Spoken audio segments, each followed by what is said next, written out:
কিয়ামতের ময়দানে জান্নাতের মধ্যে দুইটা দরজা, একটা হলো আবুন, একটা হলো উম্মুন, একটা মায়ের দরজা, একটা বাবার দরজা। মা বাবা যদি তোমার উপর অসন্তুষ্ট হয়ে যায়, আল্লাহ তাআলা জান্নাতের দরজা বন্ধ করে দিবে। মা বাবা যদি সন্তুষ্ট হয়ে যায়, তোমার পীরের মুরিদ হওয়া লাগবে না, বড় বড় দরগায় যাওয়া লাগবে না, অন্য হুজুরের কাছে দোয়া নেওয়া লাগবে না। তোমার মা বাবা যদি সন্তুষ্ট হয়ে যায়, আমার আল্লাহর আরো সন্তুষ্ট হয়ে যাবে। আমার আল্লাহ তাআলা জান্নাতের দরজা টাস টাস করে খুলে দিবে। সারা বাংলাদেশ নয়, গোটা পৃথিবীতে আলোড়ন সৃষ্টি হয়ে গেছে। একজন মা, গর্ভধারিণী মা, ৭৫-৭৬ বছর বয়স, গভীর মনোযোগ দেন। গর্ভধারিণী মা, ৭৫ বছর বয়স, ৭৬ বছর বয়স, তার 4টা সন্তান। কয়টা সন্তান? 3টা ছেলে সন্তান, একটা মেয়ে সন্তান।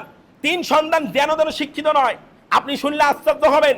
একজন বাংলাদেশ বিশ্ববিদ্যালয়ের একজন শিক্ষক, আরেকজন বাংলাদেশের একজন সচিব, আরেকজন বাহিরের দেশের কানাডার মধ্যে প্রবাসী, আরেকজন সন্তান মেয়ে সন্তান, তিনিও একটা শিক্ষা প্রতিষ্ঠানের একজন শিক্ষক।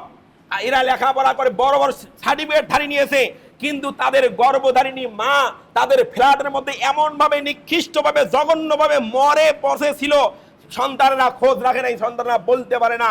নার্স এসেছে, এসে দেখে তার শরীর মারা যাওয়ার পর তার শরীরের মধ্যে পোকা দিয়েছে। ধরে বলেন নাউজুবিল্লাহ।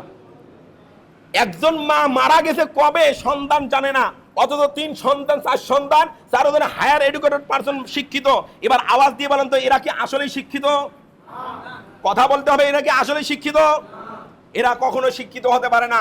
মনে রাখবেন, এই জন্য 18টা ভাষার পণ্ডিত্য তিনি অর্জন করেছিলেন, যেনাকে ভাষাবিদ বলা হয়।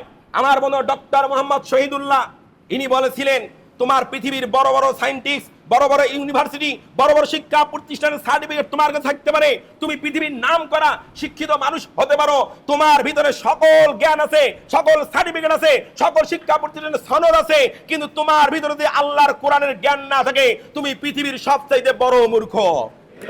কথা বলেন ঠিক না বা ঠিক? এই যে বাস্তব প্রমাণ দেখেন, এই 4টা সন্তান, বলেন তো একটা সন্তানও কি আলেম আছে? মসজিদের হুজুর আছে? মসজিদের ইমাম খাদেম আছে? সামান্য একজন মসজিদের মুয়াজ্জিন আছে? একটা সন্তান কিন্তু আলেম নাই। আমি আল্লাহর কসম কোরআন হাতে নিয়ে বলি, যেই সন্তানরা মসজিদে ইমামতি করে, যেই মানুষগুলো মসজিদের মধ্যে সামান্য কয় টাকায় মুয়াজ্জিনি করে, সামান্য কয় টাকায় খাদেমের চাকরি করে, আল্লাহর কসম খবর নিয়ে দেখবেন, একটা আলেম আমার মা কোনদিন বৃদ্ধাশ্রমে যায় নাই, অনাহারে মৃত্যুবরণ করে নাই। কথা বলেন ঠিক না বা ঠিক? যারাই বৃদ্ধাশ্রমে গিয়েছে, তাদের সন্তান বড় বড় ইঞ্জিনিয়ার, ডক্টর, বড় বড় প্রফেসর, বড় বড় বিশ্ববিদ্যালয়ের শিক্ষক, বাহিরের দেশে আছে। তাদের এই মা বাবাই অবহেলিত হয়ে দুনিয়া থেকে বিদায় নিয়ে গেছে। এই জন্য মনুষ্যবিদে পশু ভিতরে কাজ করতেছে। এটাকে আল্লাহ রাস্তায় কোরবানি করে দিতে হবে। এটা কোরবানি কয় নম্বর শিক্ষা? আমাদের কয় নম্বর শিক্ষা? 1 নম্বর শিক্ষা। এই জন্য আপনাকে আমাকে কোরবানি শিক্ষা নিয়ে সামনের দিন অতিবাহিত হতে হবে। একজন মা কত কষ্ট করে গর্ভধারণ করে আপনাকে আমাকে দুনিয়ার মুখ দেখালেন, দুনিয়ার জমিনে আনলেন। সেই মা আজকে সন্তানদের অবহেলায় খাইলো কি খাইলো না, ঘরটা দেখলে ওখানে একটা কুকুর, আমাদের সমাজে কুকুর বাস করে, কুকুর যদি শোয়, সে জায়গাটা কুকুর লেজ দিয়ে লাড়া দিয়ে জায়গাটা পরিষ্কার করে শোয়। কথা বলেন ঠিক না বা ঠিক?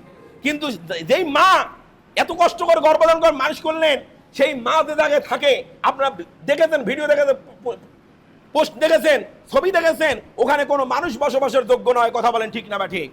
এগুলো সম্পূর্ণ অবক্ষয়, কোরআনের শিক্ষা না থাকার কারণে। আমার বন্ধুগণ, কোরআনে যদি শিক্ষা তাদের ভিতর থাকতো, তারা কখনো মা বাবার মতো রত্নকে তারা এইভাবে অবহেলা অযত্নে তারা রেখে দুনিয়াতে বিদায় করে দিতে পারতো না। বলেন কথা বলেন ঠিক না বা ঠিক? আল্লাহ রাসূল বলেছেন, হুমা জান্নাতুকা ওয়া নারুকা, পৃথিবীর জমিন বান্দা বিদায় নিবা, কিয়ামতের ময়দানে জান্নাতের মধ্যে 2টা দরজা, একটা হলো আবুন, একটা হলো উম্মুন, একটা মায়ের দরজা, একটা বাবার দরজা। মা বাবা যদি তোমার উপর অসন্তুষ্ট হয়ে যায়, আল্লাহ তাআলা জান্নাতের দরজা বন্ধ করে দিবে। মা বাবা যদি সন্তুষ্ট হয়ে যায়, তোমার পীরের মুরিদ হওয়া লাগবে না, বড় বড় দরগায় যাওয়া লাগবে না, অন্য হুজুরের কাছে দোয়া নেওয়া লাগবে না। তোমার মা বাবা যদি সন্তুষ্ট হয়ে যায়, আমার আল্লাহর আরো সন্তুষ্ট হয়ে যাবে। আমার আল্লাহ তাআলা জান্নাতের দরজা টাস টাস করে খুলে দিবে। কিন্তু আজকে আপনি আমি সেই মা বাবাকে অবহেলা অযত্নে রেখে আজকে আপনি আমি পীরের দরবারে দৌড়াই, বড় বড় আলেমের কাছে যার দোয়া নেই না, মা বাবার কাছে দোয়া নিতে হবে। মা বাবার দোয়া সবচেয়ে বড় দোয়া। কথা বলেন ঠিক না বা ঠিক? এই জন্য মায়ের দোয়া নিতে হবে। বিপদে আপদে সর্বাবস্থা আল্লাহ ইহসান করবে, বালা মুসিবত থেকে দূর করবে। এই জন্য একজন কবি সুন্দর করে মা বাবার দোয়া সম্পর্কে বলেছেন, মায়ের দোয়া লও হে মুমিন, মায়ের দোয়া লও, বাবার দোয়া লও হে মুমিন, বাবার দোয়া লও। বিপদে পড়বে না তুমি যখন যেথায় যাও, বিপদে পড়বে না তুমি যখন যেথায় যাও। মায়ের দোয়া লও হে মুমিন, মায়ের দোয়া লও, বাবার দোয়া লও হে মুমিন, বাবার দোয়া লও। মায়ের দোয়া লও হে মুমিন, মায়ের দোয়া লও, বাবার দোয়া লও হে মুমিন, বাবার দোয়া লও। একটি গিলাস পানির ফলে বাইজিদেরই কোলে তুলে হাত তুলিয়া মা বলেন বাইজিদকে ওলি বানাও। মায়ের দোয়া লও হে মুমিন, মায়ের দোয়া লও, বাবার দোয়া লও হে মুমিন, বাবার দোয়া লও। বিপদে পড়বে না তুমি যখন জিতাই যাও, বিপদে পড়বে না তুমি যখন জিতাই যাও। মায়ের দোয়া লও হে মুমিন, মায়ের দোয়া লও, বাবার দোয়া লও হে মুমিন, বাবার দোয়া লও। মারহাবা বলেন। মা বাবার দোয়া নেওয়ার দরকার আছে নাই? মা বাবার খেদমত করার দরকার আছে না নাই?